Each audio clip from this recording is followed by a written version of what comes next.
Please, can you all join me in welcoming to the stage Alastair Campbell. Hello, sir.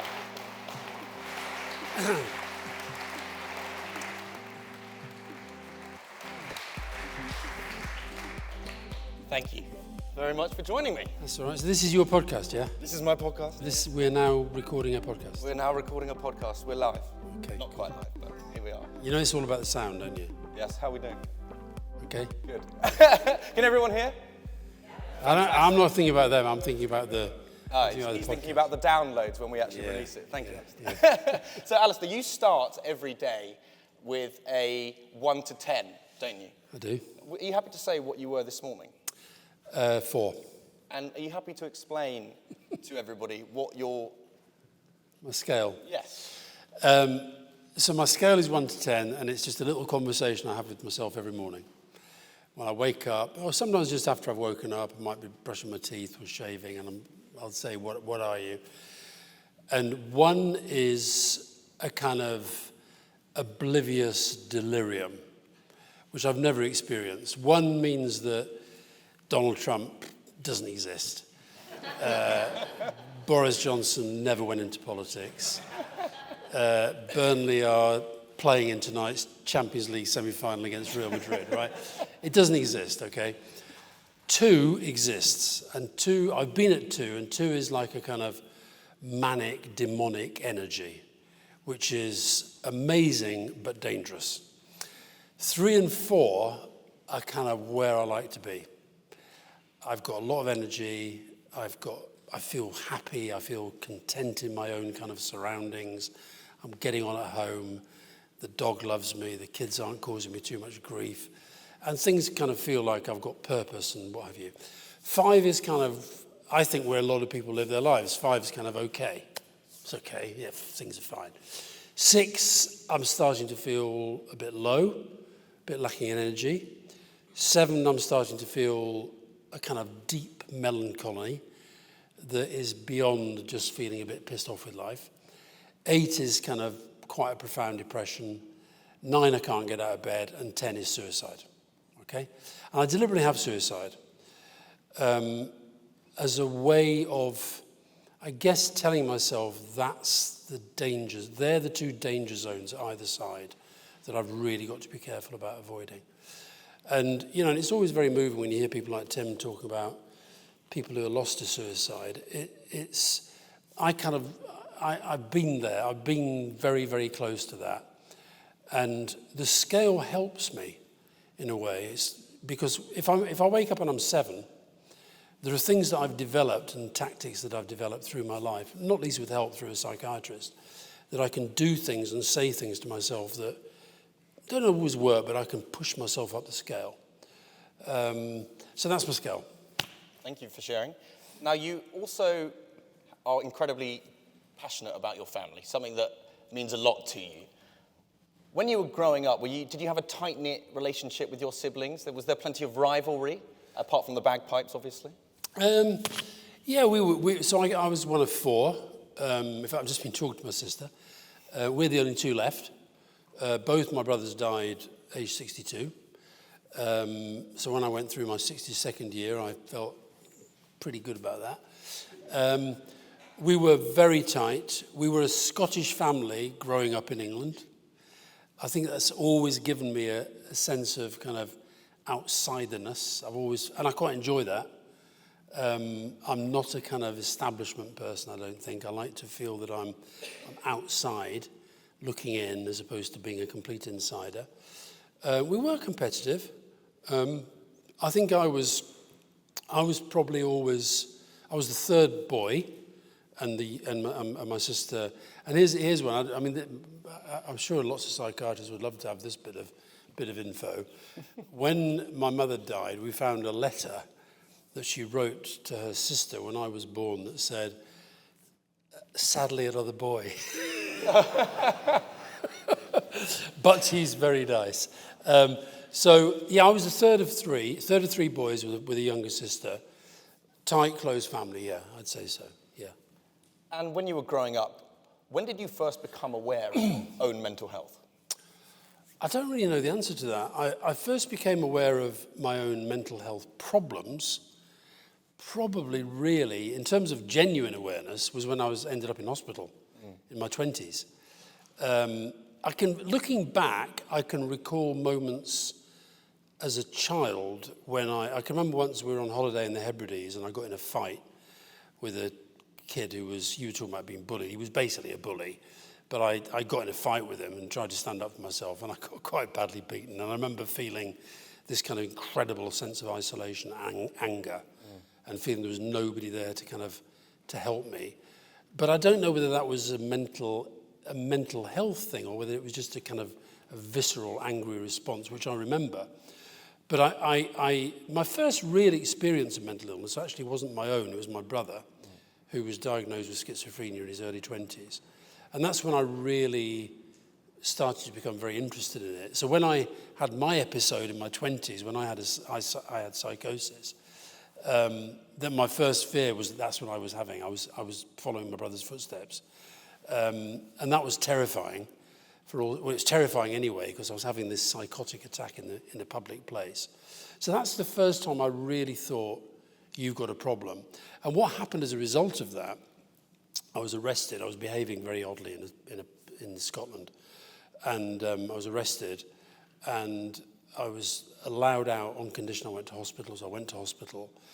And they diagnosed, probably accurately, that I had an issue with alcohol, and they advised me to stop drinking. So I stopped drinking for 13 years, and I did it on my own.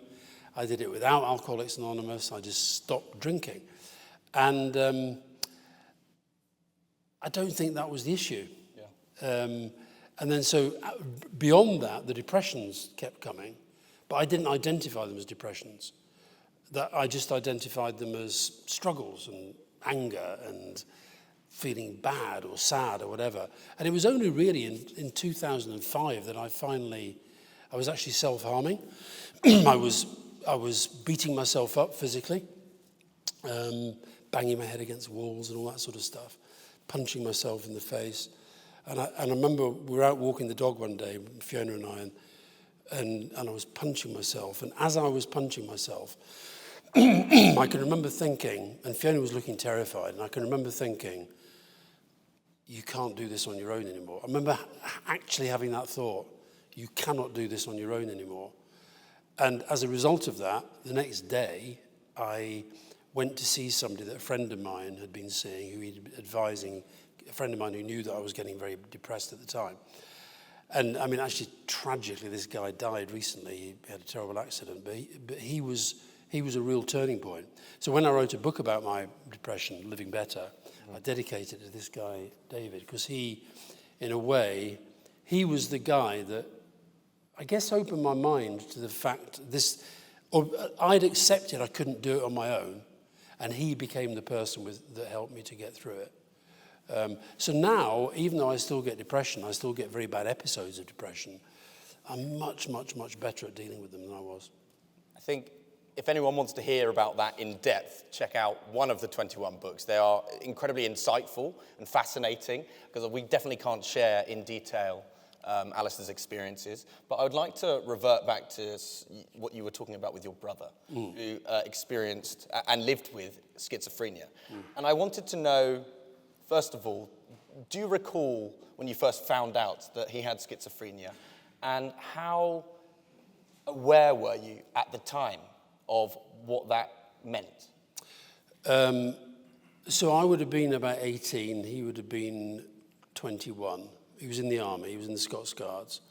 I would actually seen him a couple of weeks before, and he seemed fine. He was incredibly generous. But looking back, I can see that he was probably. You could see looking back that he wasn't quite right. But so how did we find out? We found out in a phone call from the military to say that he'd been taken to this psychiatric military hospital in Southampton. And I went down with my dad. My dad was a vet. And even though you think veterinary, it's kind of quasi-medical scientific background, but we knew nothing about schizophrenia, nothing. Insofar as we knew anything, it was really driven by these kind of myths split personality, Jekyll and Hyde. And that still kind of permeates the discussion about this. Now, when Stevenson was writing Jekyll and Hyde, you can't blame him for creating this character, but that still permeates this debate. And split personality is not a split personality. What I learned from the doctors was that it's what happens when your mind becomes detached from the reality around you. It's not that your personality changes, it's that your mind is operating in a different way. And of course, he was in the military, and at the time, I don't know if it's still the case, but back then you could buy yourself out of the army, okay? You could say, I will pay to get out the army. And it was quite a thing to try to sort of pretend that you weren't fit as a way of not having to pay. So I think they were very cagey about mental illness, because they worried that there were people who were trying to pretend. So the military establishment, this hospital, was pretty tough. But I ended up staying down there. It was down near Southampton, a place called Netley near Southampton. It's closed now. So I ended up staying down there. I actually think that it had a massive impact on me for all sorts of reasons. Obviously, the fact of seeing your brother like a different person, really. Now, he actually had an amazingly good life considering. But seeing him like that, I remember the very first time my dad and I walked into this room, and it was a bit like a cell, really. And he'd been drawing all this stuff on the wall, and there were crosses and pictures of Jesus. It's amazing how Jesus always figures in this stuff. And he was scared. You could tell he was scared, and it was it was a profoundly shocking moment.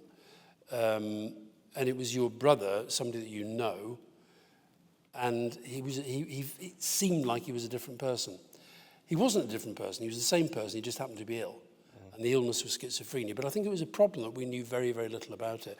And one of the doctors I remember said that the problem with schizophrenia is we spend all our time having to explain to families what it's not, because there's such a level of ignorance about it. And to this day, I think there's a lot of ignorance about schizophrenia. What was that impact on your family in terms of learning to live with it?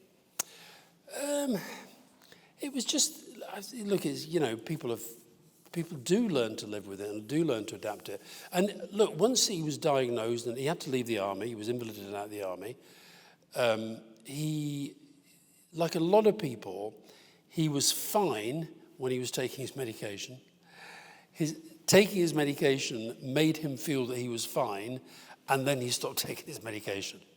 Because the medication did have terrible side effects. One of the reasons he died age 62 is because the antipsychotic medication wears you down in other ways. So actually he was killed not by his illness, but by his inability to fight other illnesses when he got them. So, but it changed. I remember my mother used to say, she's dead now as well, but I remember my mother used to say that, that phone call changed our life and it never changed back again. It became fundamental to the family. And look, he was an amazing guy, and he held down a job. He was a fantastic musician. He was a very, very good piper, which is what he'd been in the army. He got this job with Glasgow University, who were brilliant with him. He was the official piper, but he also worked in the security department. And they never saw him as a schizophrenic. They saw him as an employee that they valued who had schizophrenia. And they knew that sometimes that meant he had to be dealt with differently. And so at his funeral, I was really pleased they came, and I could thank them, because they really improved the quality of his life in those years. It's amazing what words and perspective do when it comes to that, isn't it? Totally. Yeah. Totally. It's like both the Tims, using the phrases they used, ended his own life, took his own life, ended his life through suicide. Millions of people still say commit suicide. And they shouldn't, because commit means crime. Commit means sin. And that's where the language comes from. And that's been part of the taboo down the years. Is that, if you kill yourself, it's a crime. If you kill yourself, it's a sin. Well, no, it's not. To me, suicide, which is why it's 10 on my scale, is the ultimate in mental illness. And that's how we should consider it. In your books, you've talked about mental health potentially being something that is in our genes, something that follows through in your family. And another side of your family that is quite large, you had a cousin named Lockie, and he experienced some success as a young actor, film star. However, he also tragically took his own life in 2000, is that correct? Yeah. Where does this come from in terms of exploring that from the genetic side of things? And do you think that that's true? Well, first of all, it's lucky. Sorry, my apologies. But I can see why, when you said earlier about, struggling actor. Oh, brilliant. I could see. Right, we're done here. Well, listen, mate, the minute you talked about Burnley being bottom of the league, and by the way, it was second bottom. I knew it was coming. Right? There was going to be a revenge. No, so Lackey was yes, he was my cousin. He was my dad's brother's son. And my dad, as I said earlier, he was from the Hebrides, Tyree. And he left to go off to university and train to be a vet. His dad, Lackey's dad, Hector, stayed in the croft, the family croft. And Lackey was born and raised there and lived most of his life there, all of his life there. And it was this amazing story. You'll love this as an actor. He was spotted by a director who was on holiday. And the director was making, I think you can still get it online. It was a film about a seal called Sula. And it was about the relationship between this child and the seal. And this guy just decided that boy over there, he's the boy, he's going to do it. You say he's the seal. No, he was not the seal.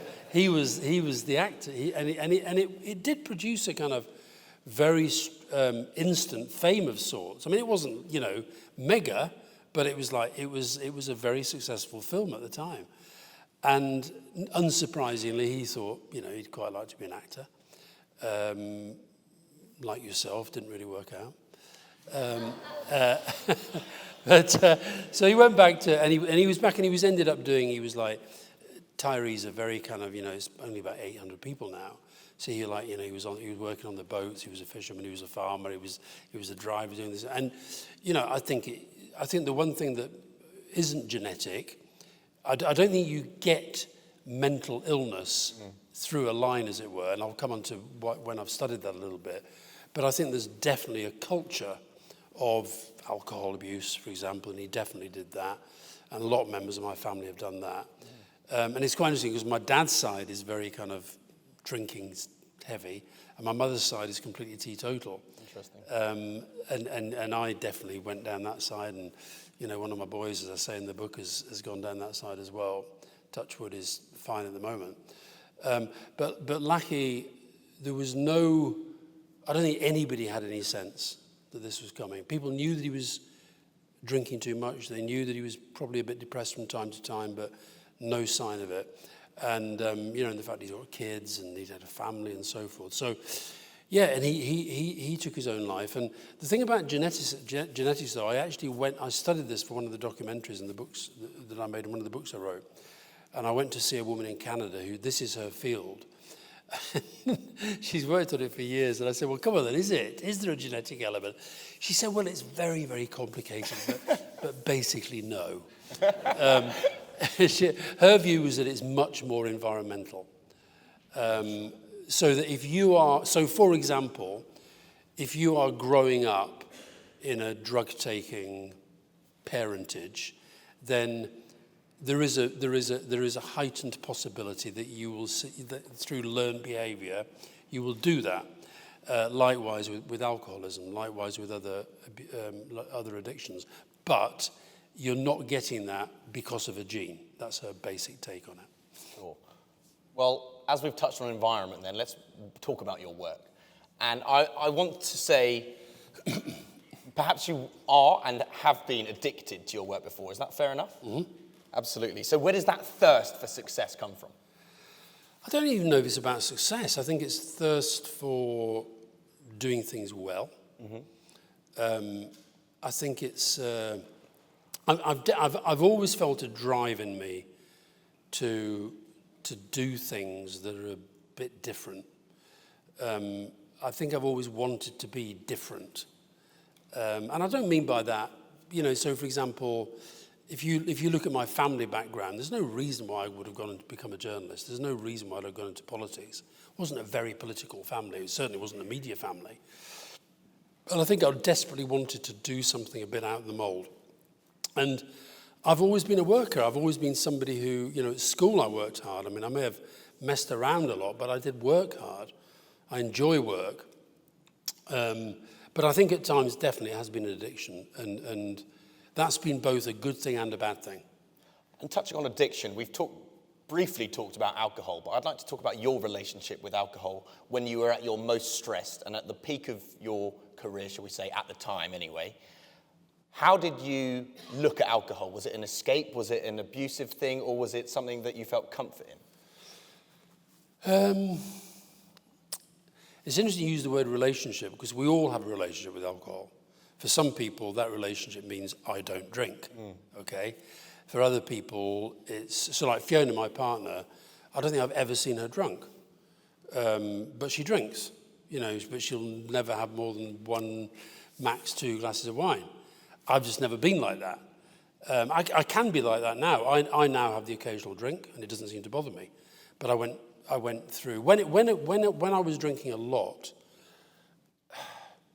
I mean, I'll tell you why I stopped, because, and this goes back to psychiatry. When I was in hospital in Glasgow in 1986, after I'd been this psychotic breakdown, this wonderful guy, he also, I don't know what I'm doing to these psychiatrists, he also died recently, a guy called Ernest Benny, and he was a very quietly spoken sort of guy, and he came in and he said, look, when we, you may know I keep a diary. Yes. You'll be in it tonight, Lewis. And when he came in to talk to me, he said, we got your possessions back from the police. He said, I notice you keep a diary. And I said, I do. He said, do you ever record how much you drink? And I said, no, why would I do that? Oh, well, some people do. No, I don't do that.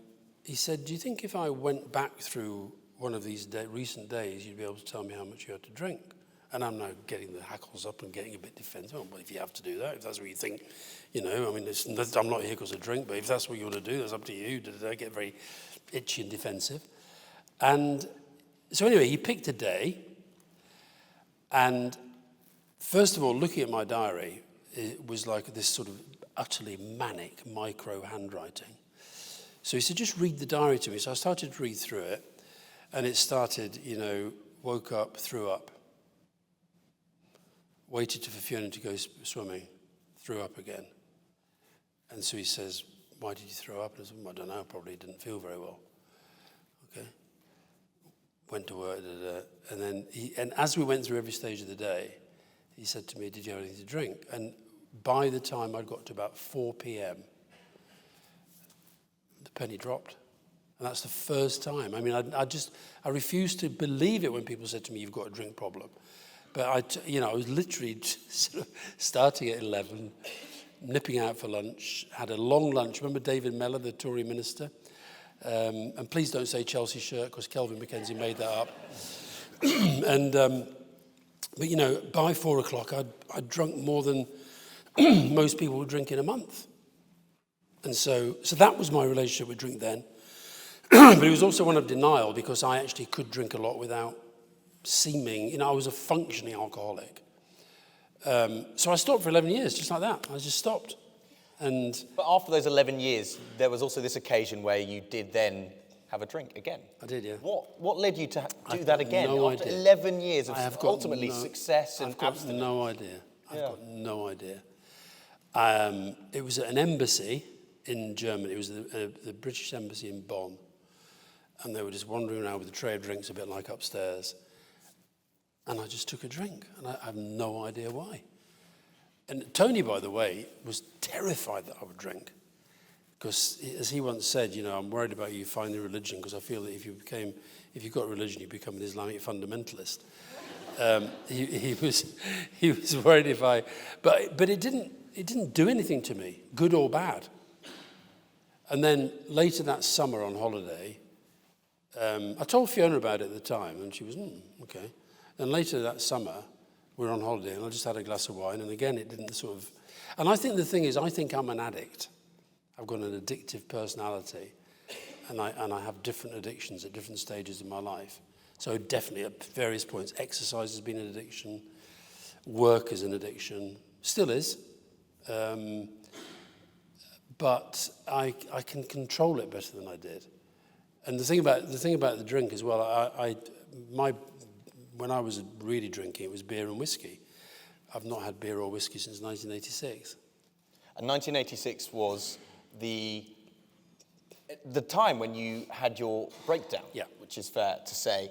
But after 1986, how important has Fiona, your wife, been as your pillar and your kind of stability to get, not only during that period, but thereafter? Oh, well, I mean, fundamental, absolutely. I remember when I had the breakdown, I remember thinking, my career's finished, and I can't believe that Fiona's going to stay with me, so that's finished as well. And of course, the fact that she didn't was a massive thing. And then she's got, in the book, Living Better, funnily enough, when I sent it in, so the book's about what I do to deal with my depression, essentially, and tells all the stories that, some of which we've been talking. And when I submitted to the publisher, they said, do you think Fiona would write a chapter? I said, why? And she said, because this is so much about her and about her role in your life. And so Fiona wrote this chapter, which was about how do you live with depression when it's somebody else's. And it was about how she deals with it. And I learned a lot from it because she's actually I'm quite out there the whole time about everything. She's more introvert than I am. She's more private. And even with me, there was stuff in there that she hadn't really said to me about how it makes her feel. And I think that what I learned from that, and maybe this is just from age and everything else, the first thing is we've been through a lot together. We've had many ups and downs. I don't think many women would have stayed with me at various stages of my life. But she has. And having done that, she's now in this place where I'll tell you, back to the psychiatrist, by the way, David, the one that helped me in 2005, one of the first things he did was say, I'd like to meet your family. And it was a really important moment because he basically said to Fiona and to the kids, whenever he gets depressed, you must never, ever, ever blame yourself. And the truth is that I had blamed Fiona and she had accepted blame. And I still feel very, very bad about that because it was a way of me. I guess the thinking is, if I'm going to feel as shit as I feel now, I don't really see why everybody else shouldn't feel shit as well. And she would be thinking, I'm supposed to be the person that means most to him. Why can't I make him happy? This must be something about me. And if you're the depressed person, I think there's a part of you that plays that. So the fact that she put up with that as well. And I do think ultimately, the key relationships in our life, be they personal, be they professional, they are, without doubt, the only things that really hold us together. I know you have a plethora of coping mechanisms now that we've touched on.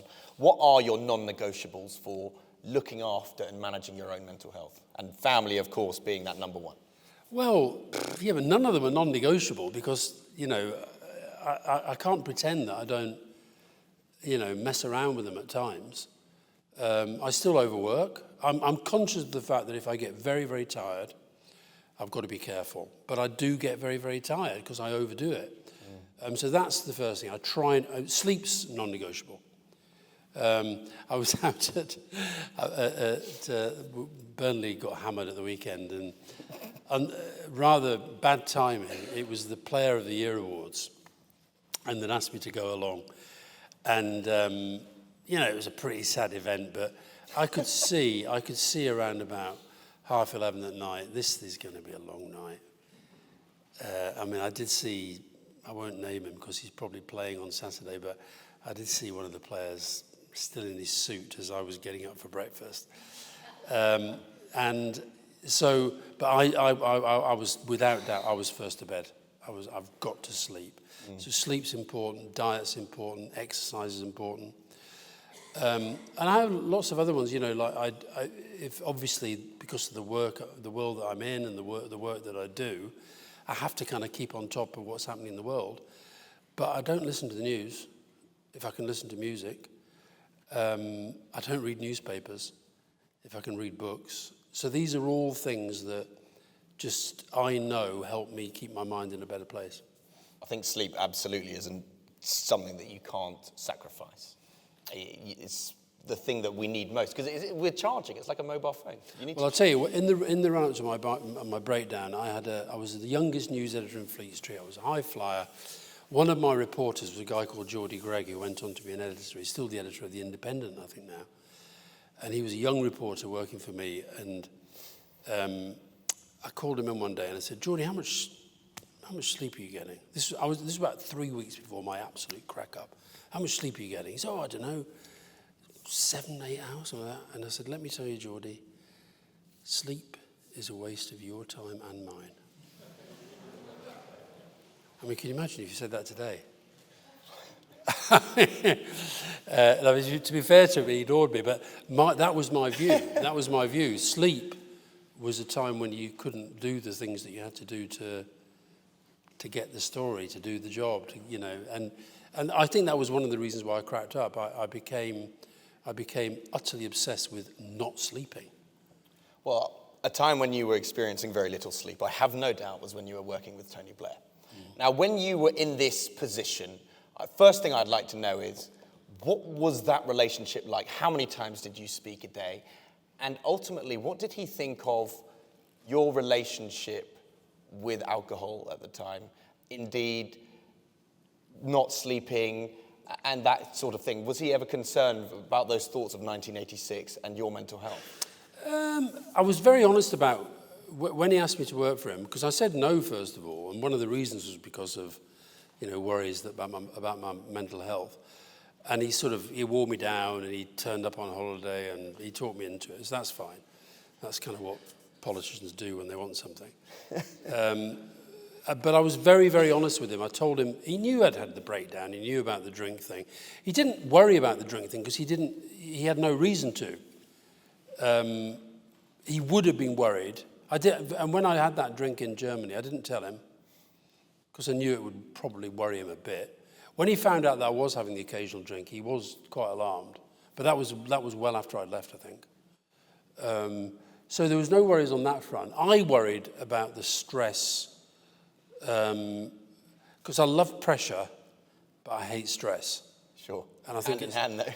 Well, yes and no. I think pressure is very different. I think pressure is something that you welcome because it tells you this matters, this is important, this you have to do well here. Stress is something that is overwhelming and therefore means that you don't do something well. And it's knowing the difference. And I know there were times when the pressure was greater than I could necessarily want to cope with. And that's when I would have to say, pull back, calm down. But I've never been good at taking a break. I never really have a day off. Even on holiday, I've got to be doing stuff. And but that's putting myself under pressure. Stress is completely different. If you look back on your career to date, what do you hope your legacy will be? What do you want? What are you most proud of? What's the most successful thing that you're happy with, content with? I don't think, legacy is like one of those words, isn't it? It's like, I think, look, there aren't that many people who really genuinely have legacy, okay? Most successful prime ministers have legacy, and even the unsuccessful ones like Johnson. Johnson has legacy. I mean, Brexit is Johnson's legacy. What about Liz Truss, your favourite? Liz Truss, she does have legacy. She practically smashed the economy. She had more impact on us than we have on most other people. So that's legacy for bad, and there's legacy for good. But no, listen. I've got enough self-awareness to know that on the day that I die, the word Blair will appear in the intro to the story. Well, my name's not going to appear in when he dies. It might do sort of, a bit further down. So I don't have legacy on that. But what I'd like people to think of me is that whatever I did it well. And on the mental health front, I was very touched by what Tim said. I'd like to think that by being open as I have been over the last 15, 20 years, whatever it is, that has helped move the dial on awareness and stripping away the taboo. My big worry at the moment is that I think we've had incredible success on the awareness front, but I think we're moving backwards on services. And that ends up making me feel, did we do the right thing? Was it maybe better when people didn't realize they could get help? Because now it's even worse. Now, I don't think that, but that's kind of how the thought process can go when I look at that. And that speech Sunak made recently about the old sick note culture, it just made me sick. I hate to use the word kind of trend or topical, but mental health has sprung to the forefront of what politicians are trying to make a difference about. I wish that was true. However, we're talking about notably when sick notes were in the news recently. And I want to hear what your thoughts are on that, first of all, and what you think that impact is going to have. Well, look, what I think is that mental health has always been the kind of Cinderella service within the National Health Service. I think we did some improvements on that, but not enough. I think both David Cameron and Theresa May, they said the right things about mental health. They talked about parity of esteem between physical and mental health. Theresa May appointed a suicide prevention minister. I'll give £1 million to anybody who can remember who it was, because they didn't do much. That was close.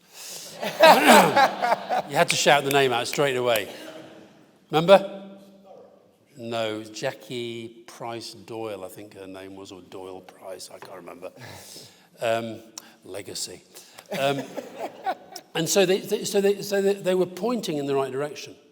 And I feel that since Johnson, I think we've gone backwards. And what I thought Sunak's, the sick note speech, and Mel Stride, the welfare secretary, his sort of talk on this since, is basically seeing particularly anxiety and depression almost like the sort of unspoken thing is that people are using this as a way of not working. And that's a way of saying it's not really an illness. Now, anybody who's ever had real bad anxiety or depression knows that it's a real illness. It's a horrible, horrible, horrible thing. Now, does that mean that there isn't anybody in this country who does swing the lead? Of course no, it doesn't. But I think to turn the debate into that is really grossly irresponsible, and it's moving the dial backwards. I'm going to slightly transition away now from mental health specifically, and I want to go down a more political route. Not too in-depth. If anyone knows me, you know I'm not particularly politically well-versed. However, I would like to ask this question. Since the Blair era, what do you think has been the most significant change in political strategy and or what's been brought in? In political strategy? I got that wrong, did I? No, it's a perfectly fair question, but I think the big change has been, I've been surprised at the extent to which populism has taken hold. In America, Trump, here with Brexit and Johnson, in parts of Europe, Orban in Hungary, Erdogan in Turkey, the rise of the far right in Germany at the moment, which is very, very worrying, Le Pen. So that I think has been the biggest shift to me. And, it's what led to Brexit, which has been the biggest disaster of our lifetime, in my view.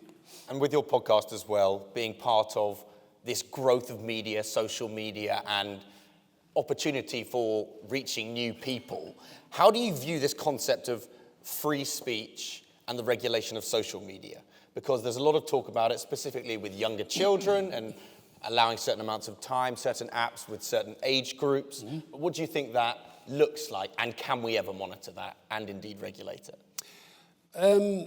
Well, it's interesting. I actually think it's less about social media now than about AI and whether it's going to be possible to have any sort of regulation of that. I think the problem is the technology is moving much faster than political processes can usually cope. And underlying that, I think my big worry at the moment is that one of the battles, in fact, Biden said this in his State of the Union speech 2 years ago, that in this battle between democracy and autocracy, there are more and more people in democracies thinking, do you know what, these guys in the autocracies, at least they can get things done quickly because they're not hidebound by these very slow political processes.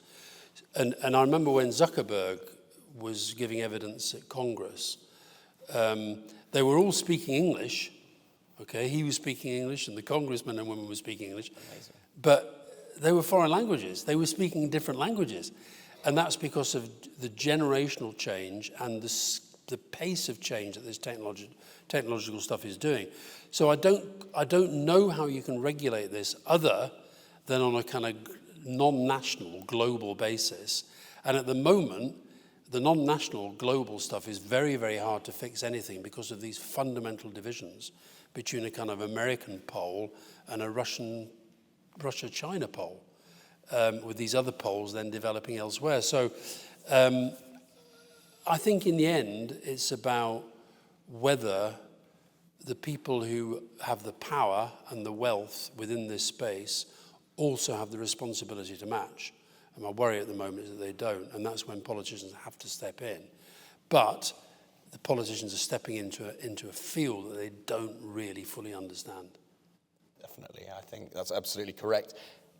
I want to ask you, on a very generic scale, what are the key qualities then of a contemporary politician? Your next Prime Minister, when the general election comes, what qualities should they have? And then my follow-up question will be, which politician fits those attributes? I think the ideal Prime Minister for the future in Britain should be age 61, support Arsenal, probably have served as Director of Public Prosecutions at some point. I think this thing about leadership, I've written a book about this as well, there's no one model. There's no one model. I think leadership has become much, much more difficult. Funny enough, I interviewed Arsene Wenger, the Arsenal manager, former Arsenal manager, for one of the books about leadership. And he made a very interesting observation. He said, we've gone from a vertical world to a horizontal world. In the vertical world, leaders could sit at the top, make decisions, and they worked their way down through the system. In the horizontal world, they're surrounded by noise made by other people all the time. And that is the problem of modern leadership. You're surrounded by this noise all the time. So I think the qualities that I think Keir Starmer does have, I mean, I'll be honest, I don't think Rishi Sunak's up to it. And I think he's got worse. And I think actually he's imbibed this populism when what he should have done is actually reject it. His one moment of opportunity was when he took over. And he said the right words, I'm going to bring in an era of professionalism, accountability and integrity. He hasn't done it. He hasn't done it. Whereas I think what Keir Starmer has done is, I think he's pretty ruthless. And I think you need a bit of that in leadership. He has changed the Labour Party. And he's done it without sort of turning it into a gigantic screaming match the whole time. You know, he really has. I mean, there's a lot of sort of this woman who's defected today, and for whatever reason she's done it for, and she seems pretty right-wing sort of, you know, I'm not sure I want to go on holiday with her. But what it reflects, it does sort of, for most people, it just reflects, the Labour Party has changed. And I think the quality he's got, which I know him quite well, I think the quality he's got, which you really need in modern leadership, is he's got calm. And I think that I wouldn't underestimate that in today's age. I remember talking to Wenger when he was, are there any Arsenal supporters here? Yeah, there's always Arsenal. There's always one. Yeah, but when they, a few years ago, they lost a game to Swansea in the Premier League, and it was at the time when the Wenger out sort of thing was developing. And he told me that between the time he went to bed and got up, there were 4.5 million tweets about him around the world. I mean, it's mad. It's absolutely nuts. Because, you know, these games, like the game tonight, you know, Bayern Munich, Real Madrid, it's going to be watched in virtually every country of the world. So if one of those players makes a terrible mistake, they're talked about and attacked and abused in every country in the world. Now, you've got to learn to deal with that. And it's the same in politics. So I think you need to be... Look, leadership ultimately is about the ability to make difficult decisions. It's about the ability to build a team. It's about the ability to assess situations calmly and sensibly and then to take those decisions. And it's about understanding the modern world and trying to educate people about it. Now, I would say this, wouldn't I? I think Tony was exceptional at it. I think of the modern leaders, the one I actually see who I think does it best is Macron. But he's currently very unpopular in France because this populism thing is very, very, very, very hard to deal with. How can then political leaders build trust with the public amongst this time of skepticism, uncertainty? I mean, we reflect on Boris Johnson and Beergate and so forth. How can politicians build up that trust? Well, you can only... Look, some people... We shouldn't pretend that there's ever been a kind of halcyon era when people loved their politicians and they were viewed as honest and pure as the driven snow. We've never had that. But I think one of the last book I wrote, But What Can I Do, was actually slightly challenging the public. You know, we've got to ask ourselves, what do we want from our politicians? You know, if we want saints, you know, go and find God. I think we've got to stop this relentless denigration of them. Now, they don't help themselves. I think Johnson was a disaster. Truss was a disaster. I mean, Sunak is better only by comparison with those two. He's not very good. But I will always have respect for people who put their head above the parapet and go and try to do the job. But what's happening at the moment is that fewer and fewer people are even thinking about doing it. And that's a problem for all of us. So when we say, what do politicians have to do to rebuild trust, I think we have to ask ourselves, what do we have to do as people to stop being so relentlessly negative about politics and the ability of politics to make change? We're all in it. We're all responsible. Alastair, I've really enjoyed this conversation. There's one question that I ask every guest on Headstrong. What does the word headstrong mean to you? I think you see, this is where, if I didn't know what you do and what Headstrong does, taken out of that context, Headstrong to me means a little bit over bullish. It means charging ahead when maybe you shouldn't. Now, I know that's not what you're thinking. So I'm not suggesting you change it, by the way. I'm just saying... Too late, I can't change my surname. But you could. You could go uber feminist and get married and decide to take the wife's name. You just, no? Okay, bad idea. No, don't worry, she's mentioned it. Has she? You haven't gone for the double barrel. Moving on, Alastair. Okay. I'm just reading this very funny book by John O'Farrell, and it's about a Labour couple whose son goes off to university and comes back as a Tory, which is honestly my idea of hell. But they've got this friend who they're both called Smith. But when they get married, they decide to call themselves Smith-Smith because she won't take his name. Anyway, Headstrong. No, so but I think anyway, it doesn't matter what I think. What matters is what you think it means. Well, I say it on every episode. Yeah, I know. So that's fine. Well, of course, you listened to it on the way here. What did I say? You said it. Well, it's about Headstrong to me means to believe in yourself, to talk about your vulnerabilities, and reinforce your self-worth. Yeah, well, that's good. That's good, and that's your definition. All I'm saying is what Headstrong means to me. I'm trying to. I would say, for example, I would argue that Johnson has headstrong characteristics, and they're bad. Yes. Ladies and gentlemen. Thank you.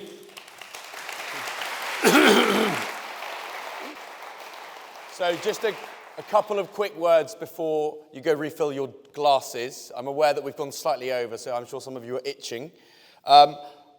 Firstly, I would like to say thank you to Alastair for coming this evening and talking so poignantly on such an important subject.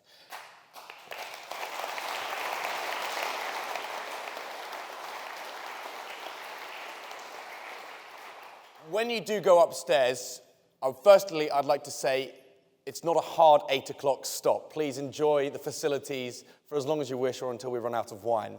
However, upstairs there are 3 wonderful people with 2 clipboards each with some silent auction prizes. And of course, this evening we are raising awareness for mental health, but raising money for these 2 wonderful charities. So please dig deep and give generously and get bidding if you are able to. So we'd really appreciate that. Firstly, I'd also like to thank some people. So the City of London Club this evening for hosting the event. Thank you very much for putting on a wonderful display.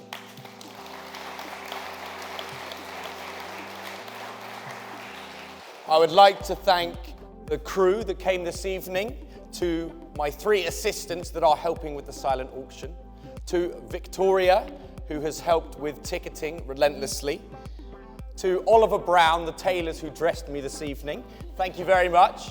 And I jest, but they are offering 10% off to anyone who is interested. So, if you say you came this evening to this event, I'm sure you'll receive a healthy 10% off. I should also, while we're on the sartorial, I felt when I came and saw him, I thought, Christ, I'm really underdressed. So I'd like to thank Tim for going off and finding me a tie. Finally, ladies and gents, I'd like to thank the Watkins, Tim as well, for your support this evening. We couldn't have done it without you. To Neil Strong, my father, who's helped tremendously, and of course to Convex and Gallagher Re for helping put on this evening. Finally, thank you to you all for buying a ticket and attending this evening. It means a lot. Please continue to talk about your own mental health. You don't know who else it will help. Thank you this evening.